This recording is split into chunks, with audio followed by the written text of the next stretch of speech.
El tema de esta noche es asumiendo un compromiso con la visión. Asumir un compromiso con la visión es una obligación, una responsabilidad que acordamos, convenimos, tratamos o pactamos formalmente con Dios, con esa visión, con ese ideal que Él nos ha dado, que vivamos una vida con propósito para la gloria de Dios. La necesidad existe, pero algunos no la identifican, otros pueden hacerlo y muchos se aprovechan de algunas necesidades de los demás. Nosotros a veces escuchamos esa frase: el que tiene la información tiene el poder.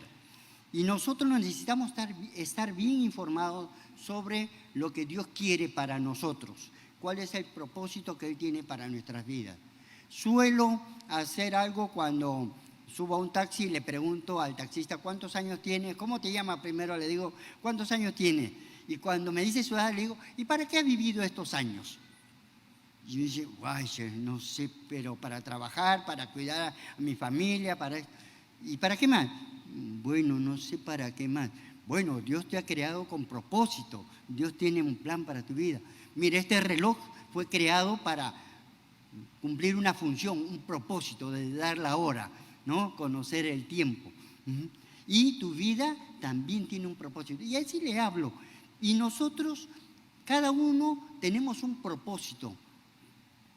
Dios quiere algo en nuestras vidas y a través de nuestras vidas. Lo que nosotros desconocemos de nosotros mismos nos va a controlar, pero lo que nosotros conocemos de nosotros podemos controlarlo. Y de esa manera necesitamos canalizar todo el potencial para lo que Dios quiere hacer. Lo importante es que podamos conocernos y saber hacia dónde vamos, tener claro cuál es la visión, cuál es el propósito.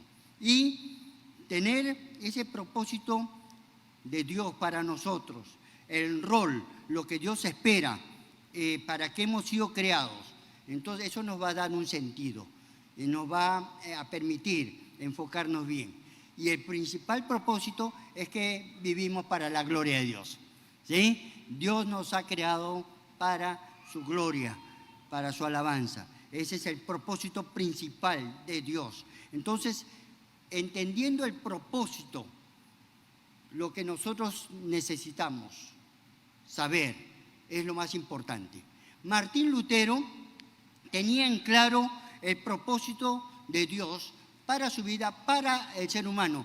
Como dice en el Evangelio de según San Juan 3:16, porque de tal manera amó Dios al mundo que ha dado a su Hijo unigénito, para que todo aquel que en él crea no se pierda, mas tenga la vida eterna. Él entendía eso, el propósito de Dios, y que la salvación era por gracia, por fe, solamente en Cristo, ¿sí? Por la autoridad de la palabra de Dios y para la gloria de Dios. Él resume todo en esas 5 solas: sola fe, sola gracia, sola Biblia, solo Cristo y sola gloria. Y eso ayudó mucho para entender cómo podemos enfocar nuestra vida hacia ese propósito. Nosotros realmente somos salvos por la fe. Nosotros somos salvos por pura gracia de Dios. Y la única autoridad sobre nuestra vida es la palabra de Dios. Y que Cristo es el único que murió, que resucitó, que su sangre nos limpió de todo pecado. Él venció al pecado y a la muerte. Él ha resucitado, Él vive. Y nosotros, así como Él glorificó al Padre, debemos también glorificar a Dios en toda nuestra manera de vivir.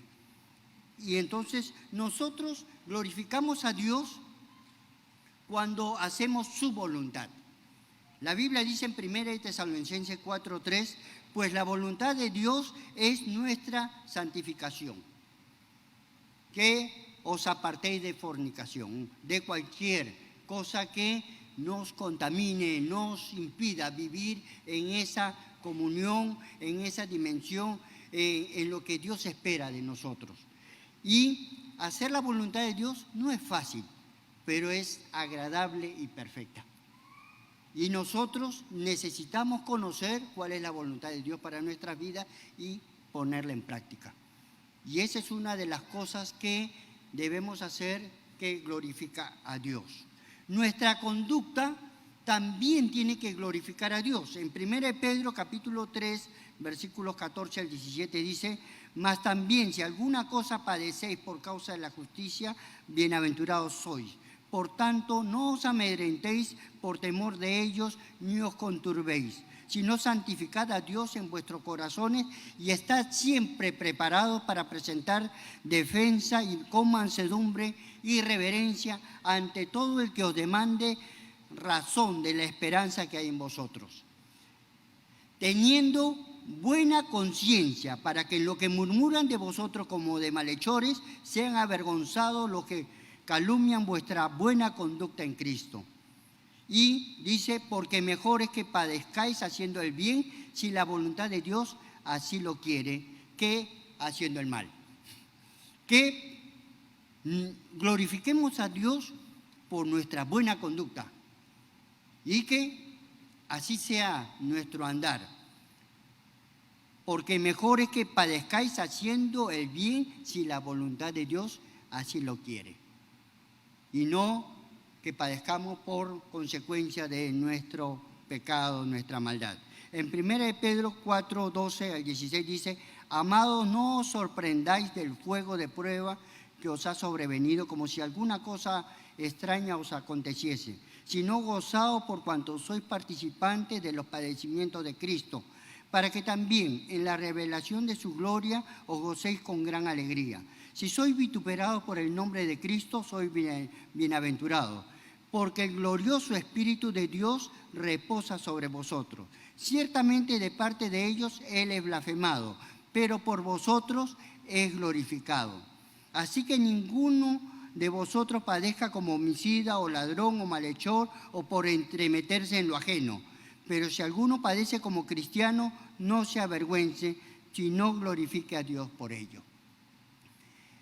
Hace muchos años nosotros veíamos, porque me incluyo, a los evangélicos, ¿no? Y nos burlábamos de ellos, esos evangélicos y todo. Y esas personas guardaban su corazón, se mantenía íntegra.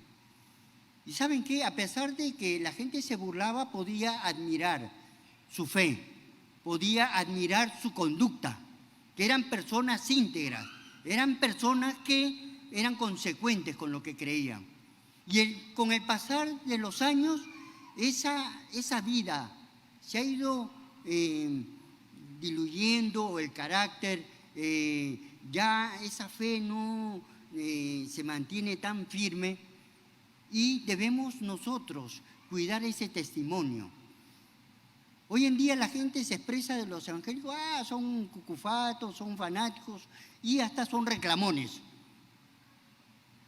Pero que la gente pueda tener ese testimonio que los confronte con una vida de temor hacia Dios, con una vida que se somete a la voluntad de Dios, que cumple el propósito de darle la gloria a Dios en todo momento, en toda circunstancia. La Biblia enseña que debemos estar siempre gozosos, que debemos dar gracias, pero muchas veces no estamos actuando así y estamos dando mal testimonio.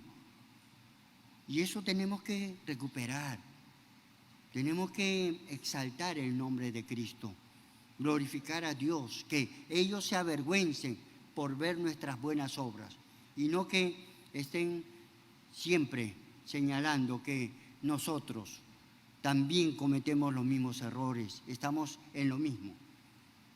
El Señor Jesús va a hablar de la conducta de los cristianos y dice que debemos nosotros mantener esa conducta, resplandecer como luminares, ser luz, ser la sal. Dice Juan 15:8: en esto es glorificado mi Padre, en que llevéis mucho fruto y seáis así mi discípulo. Otra de las cosas que glorifica a Dios es llevar fruto. Nuestra vida tiene que caracterizarse por los frutos. Por sus frutos los conoceréis. por la fruta se conoce el árbol. Y debemos tener frutos dignos de arrepentimiento. Que nuestra conducta, nuestra manera de ser hable, más que sea más fuerte ese mensaje que nuestros labios, que nuestro mensaje verbal. Que podamos ser de testimonio, que podamos llevar fruto en nuestra manera de ser. Bueno, la Biblia dice en Gálatas 5:22 que el fruto del Espíritu es amor, gozo, paz, paciencia, benignidad, bondad, fe, mansedumbre y templanza. Contra tales cosas no hay ley. Pero a veces nosotros tenemos el fruto del Espíritu Santo muy poquito, no casi ya vacío. Y necesitamos ahí llenar el tanque y que fluya esa vida en el Espíritu. Entonces, el fruto que podamos dar en Cristo Jesús va a glorificar a Dios también. Entendiendo las implicancias de la visión. Al empezar el año 2020, nuestro propósito de vida debe ser el darle la gloria a Dios. Tenemos planes a largo plazo, a mediano plazo y a corto plazo. Pero que nosotros podamos entender el propósito de Dios para nuestra vida y canalizar todo nuestro ser hacia ese objetivo. Yo aprendí algo que quisiera compartirles a ustedes. Me enseñaron que propósito, objetivos y metas no es lo mismo. Hay diferencia. Y la manera como me lo enseñaron me ayudó mucho. El propósito es la razón de ser, el ideal, la totalidad de lo que uno desea. Los objetivos son la subdivisión del propósito, los logros que yo hago para alcanzar el propósito. Y las metas son las subdivisiones del objetivo, o sea, los pasos que yo doy para lograr cada objetivo. Y me ayudó para poder ver que el propósito general es lo que yo quiero ser y cómo lograrlo voy a tener los objetivos. Y las metas van a ser esos pasos, esos esfuerzos para ir alcanzando esos objetivos y como meta o principal el propósito. Por ejemplo, yo quiero ser un profesional y tengo los objetivos de, por ejemplo, los padres que tenemos a los hijos. Bueno, en mi caso ya Sandrita está en la universidad, pero si yo tuviera hijos pequeños estaría con el objetivo de que acabe la primaria, la secundaria y la universidad para que sea un profesional. Ese es el propósito principal.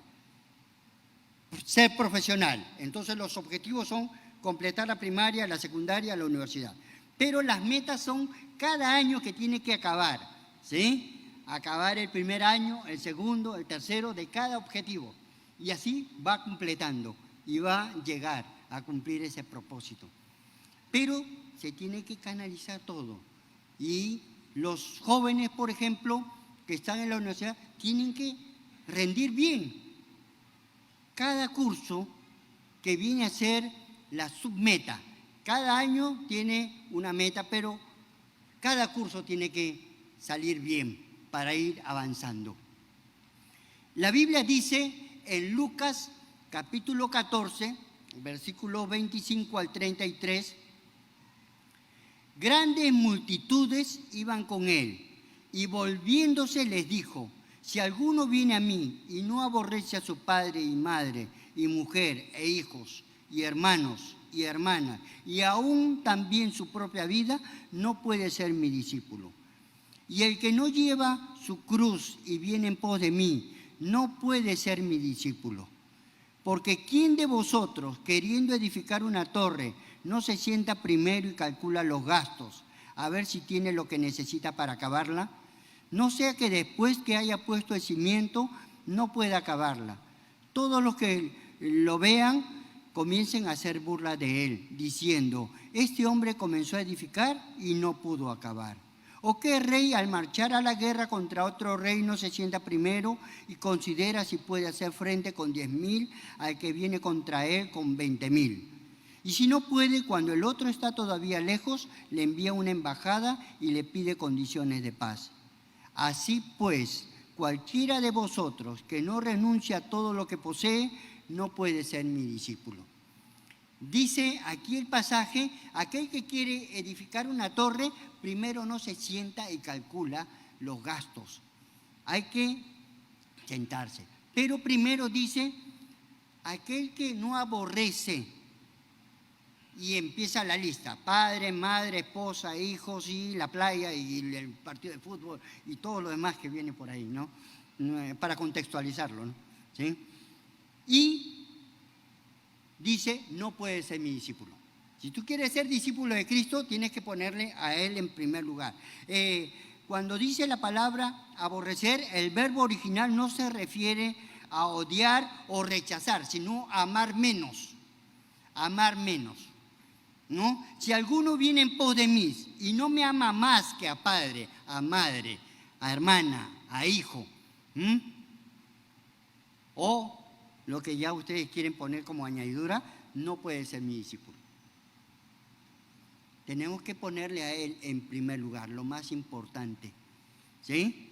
Y también dice, aquel que no lleva su cruz, y aquel que viene en pos de mí no lleva su cruz, no es mi discípulo también. Y la cruz significaba una cosa, la muerte, pero una muerte muy dolorosa y humillante. Llevar la cruz significaba llevar su propio mecanismo de ejecución, mientras se enfrentaba el escarnio en ese camino hacia la muerte.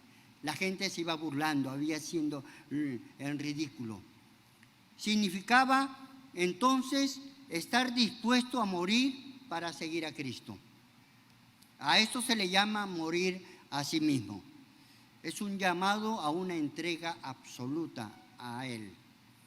Entonces, cuando la Biblia dice, el apóstol Pablo, os ruego por la misericordia de Dios, en el capítulo 12, versículos 1 y 2, que presentéis vuestros cuerpos en sacrificio vivo, santo, agradable a Dios, que es vuestro culto racional, y no os conforméis a los deseos de este siglo, sino transformados por medio de la renovación de vuestro entendimiento, para que comprobéis cuál sea la buena voluntad de Dios, agradable y perfecta. Es consagrarle a Dios toda nuestra vida, es presentarnos cada día como un sacrificio, presentarnos delante de su altar. Bueno, si tu altar está destruido o no lo tienes, se edifica primero, ¿sí? Pero debemos tener un altar, ¿sí? Y allí poner nuestra vida delante de Dios y decirle, Señor, aquí está mi vida, quiero que tú me guardes de mí mismo, que tú me permitas hacer tu voluntad hoy, que yo pueda glorificarte en todas las cosas que haga.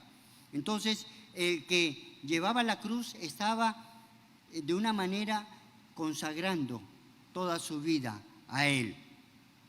Y si no llevas esa cruz, como Él dice, no puedes ser mi discípulo. Entonces, nuevamente refuerza, no puedes ser mi discípulo. ¿Sí? Ahora, el apóstol Pablo va a reforzar también que él ha dejado todo atrás y se extiende a lo que está adelante, puesto los ojos en Jesús, y va a mencionar de cuántas cosas él tenía como valor y ahora las estima como pérdida con tal de ganar a Cristo. Entonces, él renunció a su propia vida para seguir a Cristo. Y dice el mismo pasaje que hemos leído en Lucas capítulo 14, porque ¿quién de vosotros, queriendo edificar una torre, no se sienta primero y calcula los gastos a ver si tiene lo que necesita para acabarla? Debe sentarse, toma asiento, espera un rato. No hagas las cosas a la locada, ¿sí? No hagas promesas a la ligera, siéntate. Y dice, aquel que quiere edificar una torre. Podemos nosotros pensar en una torre física, pero también podemos edificar una torre de alguien que podamos empoderar con la palabra de Dios, que podamos edificarla, podamos bendecirla, ¿sí? Pero dice, calcula los gastos. Edificar una torre era algo importante. Calcular los gastos es tratar de ser prudente, ¿sí? Ver qué necesito, cuánto me va a costar, qué me demanda Dios de mi vida para hacer lo que yo quisiera. Y dice, para ver si tiene lo que necesita para acabarla, no para empezar. De repente tienes para empezar, pero no para acabarla. Y acá dice, si tiene lo que necesita para acabarla. Hay que considerar, hay que ver el costo. Y nosotros podemos pensar en este año que empezamos, ¿qué compromisos estamos asumiendo y cómo queremos lograr cumplirlos? ¿Cómo debemos asumir esa responsabilidad? Y debemos tener un propósito. Yo quisiera tener esto y tengo estos objetivos para lograr ese propósito. Y voy a ir con esta meta, ¿sí? Y si yo quiero glorificar a Dios en mi vida, en el trabajo, en el hogar, en el centro de estudio, voy a poner como objetivo, yo voy a tener una vida disciplinada en la palabra, en la oración. Voy a cuidar de mantener mi altar diario con Dios. Voy a tratar de ponerme a cuenta en mi fidelidad a Dios, quizás en los diezmos o en otra cosa. O puedo yo involucrarme en algún ministerio, pero voy a poner cosas que voy a ir ordenando para lograr esos objetivos y poder avanzar. ¿Qué implica todo esto? Había hombres de visión como Nehemías. Nehemías fue un hombre que se comprometió con una visión que Dios le dio. Cuando él supo que su pueblo había estado destruido, que habían sido llevados cautivos, la ciudad destruida, y su pueblo había sido llevado cautivo. Él, lo primero que hace, dice la Biblia en Nehemías capítulo 1, versículo 4, dice, me senté, lloré, hice duelo, ayuné, oré delante de Dios.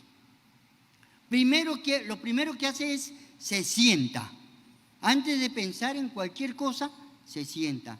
A mí me ayudó este pasaje porque en situaciones muy difíciles, lo primero que he podido hacer es sentarme y orar. Antes de buscar cualquier ayuda, cualquier respuesta, primero le digo, Señor, no sé qué va a pasar, no sé cómo enfrentar esta situación, pero quiero entregarte mi vida. Quiero pedirte que me concedas esa fe, que es la certeza de lo que se espera, la convicción de lo que no se ve, que tomes control de esta situación, que tú proveas los recursos, pero que tú guíes, que tú guardes. Pero lo primero, siéntate. Antes de empezar a hacer cualquier cosa, siéntate, piensa. Y si tienes algo importante para hacer, para glorificar a Dios, siéntate. ¿Cómo, Señor, te voy a glorificar? ¿Cómo voy a lograr ese propósito en lo que tú me has puesto? Quiero ser de bendición y voy a proponerme trabajar en eso. Nehemías dice que se sentó, oró, buscó a Dios y después dice en el capítulo 1, versículo 11, concede ahora buen éxito a tu siervo y dale gracia delante de aquel varón. Él hizo los planes que Dios le guió, pero le dice, Señor, concede a tu siervo buen éxito. Concédele gracia delante de aquel varón. Qué lindo es cuando podemos orar y pedirle a Dios, dame gracia delante de tus ojos, delante de las personas a las que puedo acudir en este día, o en este viaje, o en esta situación. Y someternos a Dios, encomendarnos a Dios, buscar la guía, la bendición de Dios. ¿Cuál sería el compromiso que nosotros vamos a asumir en su obra? ¿Cuál es el compromiso que tú tienes para Dios en lo íntimo, en lo personal? Y necesitamos sentarnos. ¿Qué quieres tú de mí, Señor? ¿Qué quieres de mí en este año 2020? ¿Cómo puedo glorificarte? Muéstrame qué cosas tú quieres hacer a través de mi vida. Así pues, dice el versículo 33, cualquiera de vosotros que no renuncie a todo lo que posee, no puede ser mi discípulo. Está concluyendo con la misma frase, no puede ser mi discípulo. Aquel que no aborrece a padre, a madre, a hijos,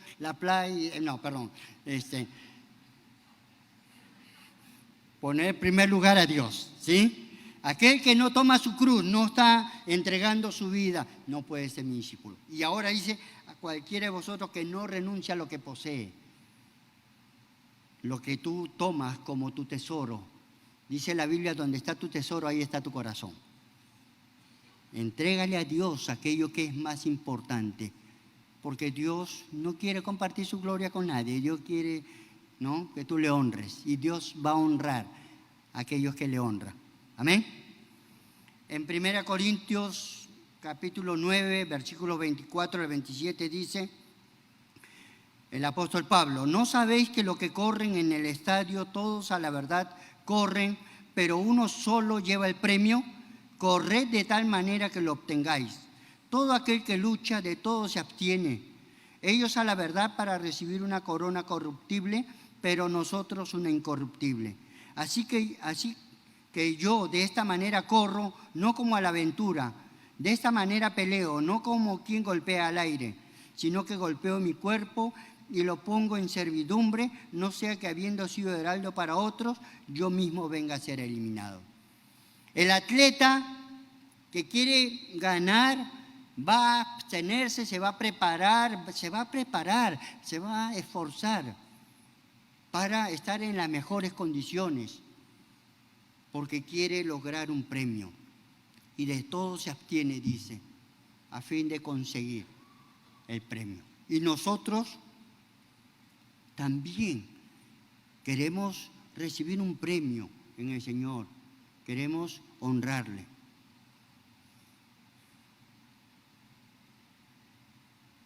Quizás ustedes no han visto la película Carros de Fuego, ¿no?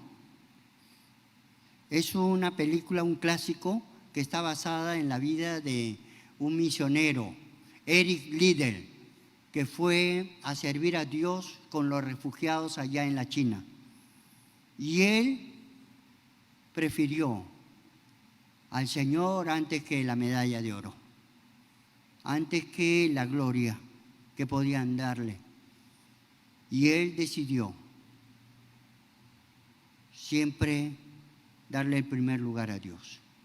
Dios lo honró. Y él fue un testimonio, de tal manera que toda Escocia, cuando él murió, hizo duelo. Y algo que yo no pude ir, yo estuve en la China el año pasado y no pude ir a ver la estatua que le han hecho a este misionero. Los chinos no hacen estatua a cualquiera, hacen a los ídolos, a los budas, pero a este hombre, a este misionero, le erigieron una estatua. Qué tremendo, porque vieron el impacto de este hombre con su vida, cómo influenció a tanta gente. Algún día Dios nos va a evaluar, no en función a prédicas, clases, programas, actividades, sino a cuánta gente hemos impactado con nuestra vida. Y eso es lo que debemos buscar, ¿sí?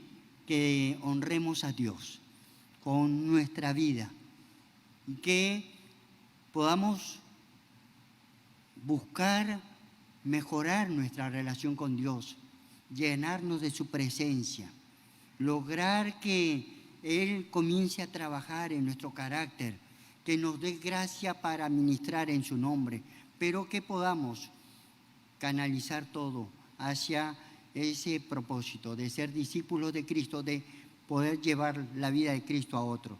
En Filipenses capítulo 3, versículos 12 al 14 dice: no que lo haya alcanzado ya, ni que ya sea perfecto, sino que prosigo por ver si logro hacer aquello para lo cual fui también asido por Cristo Jesús. Hermanos, yo mismo no pretendo haberlo ya alcanzado, pero una cosa hago, olvidando ciertamente lo que queda atrás y extendiéndome a lo que está delante, prosigo a la meta, al premio del supremo llamamiento de Dios en Cristo Jesús. Amén. Voy a decirles algo que suena muy raro. Nuestra meta es ver a Dios, ¿no? ¿Amén? Y si nos morimos mañana, estamos logrando la meta, ¿no? ¿Está dispuesto a morir mañana?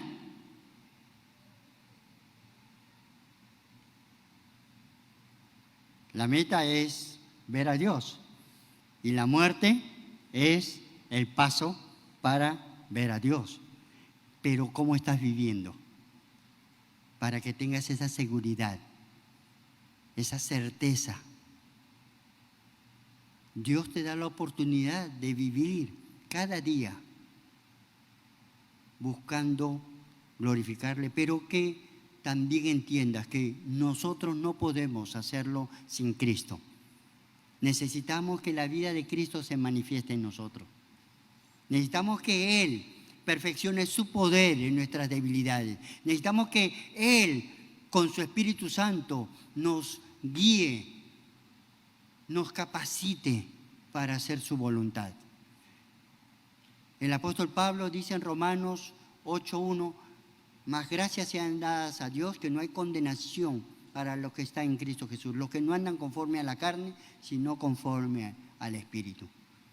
Lo que es imposible para la carne es posible por el Espíritu.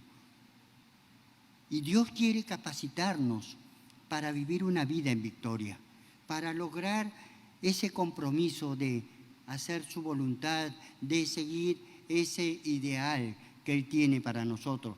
Glorificarle, pero ser discípulos de Cristo, vivir como Él.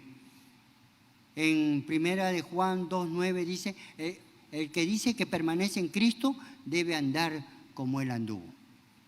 ¿Sí? El que dice que permanece en Cristo debe andar como Él anduvo, reflejar a Cristo. Dice Filipenses 1:6, estando persuadido de esto, que el que comenzó en vosotros la buena obra, la perfeccionará hasta el día de Jesucristo. Dios ha empezado una buena obra, todavía no la ha terminado. En algunos se está demorando un poco más, ¿no?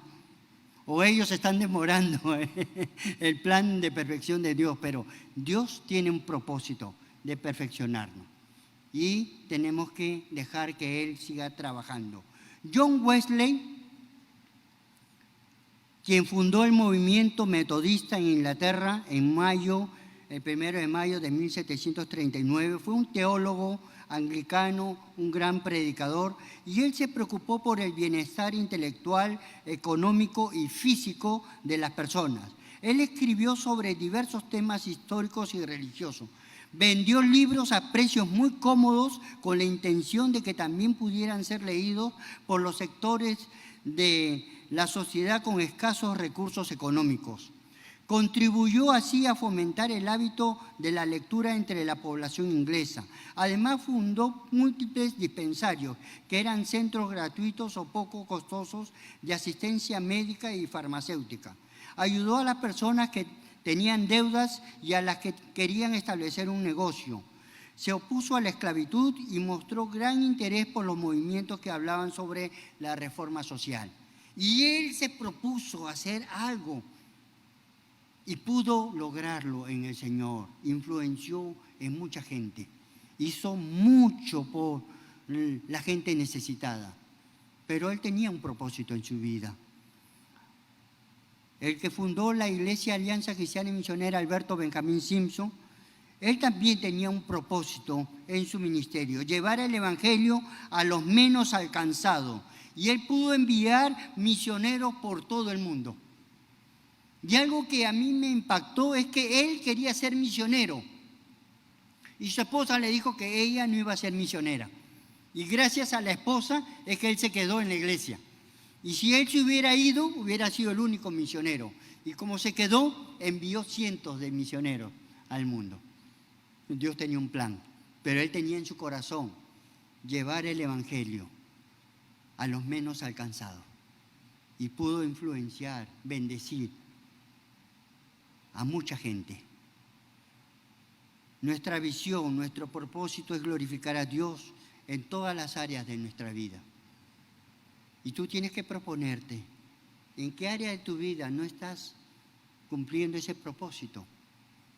Y necesitas sentarte y pedirle a Dios: ayúdame a cumplir ese propósito para mi vida, para darte la gloria a ti, en mi hogar, en mi trabajo, en mi centro de estudio, en donde Dios te ha puesto, que ahí puedas bendecirle.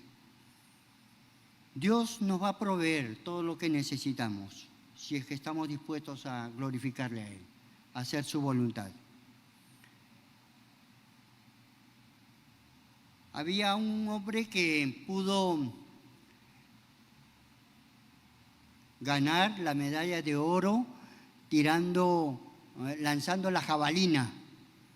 Y este hombre logró un récord con la jabalina. Y le preguntaron a él, le hicieron una entrevista y le dijeron: Señor, ¿cuál es su secreto para lograr, ¿no?, tirar tan lejos?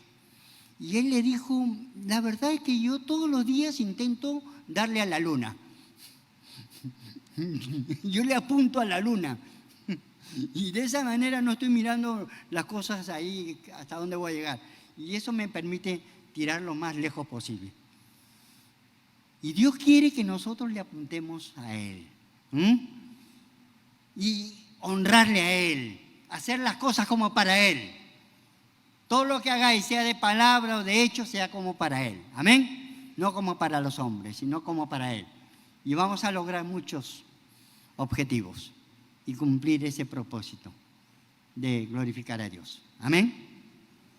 Lo importante es que nosotros entendamos que solamente en Cristo podemos hacer la voluntad de Dios. Separado de mí nada podéis hacer. El mismo apóstol Pablo dice: todo lo puedo en Cristo que me fortalece. Todo lo puedo realizar porque Él me da las fuerzas necesarias para hacerlo. ¿Sí? En Él solamente podemos lograr todo.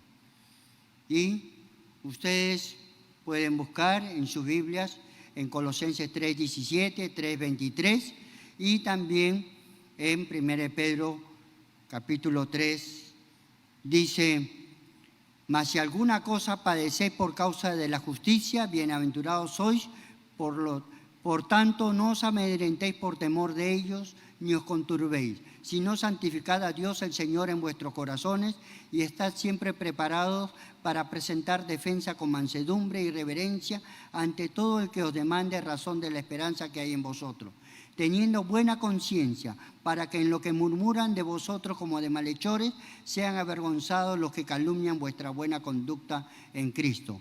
Porque mejor es que padezcáis haciendo el bien, si la voluntad de Dios así lo quiere. Ya lo hemos leído y estamos reforzando eso. Si la voluntad de Dios así lo quiere, sí es para su gloria. Amén.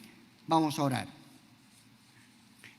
Gracias, Padre Santo, por tu palabra. Permítenos, Señor, enfocarnos en aquellas cosas que van a traer el beneficio de salvar almas, para ganar almas para Cristo, edificar a personas, poder en todo momento crecer en nuestra relación contigo y darte la gloria que tú te mereces. Bendícenos a cada uno y guíanos en el nombre de Jesucristo. Amén. Que Dios le bendiga. Gracias.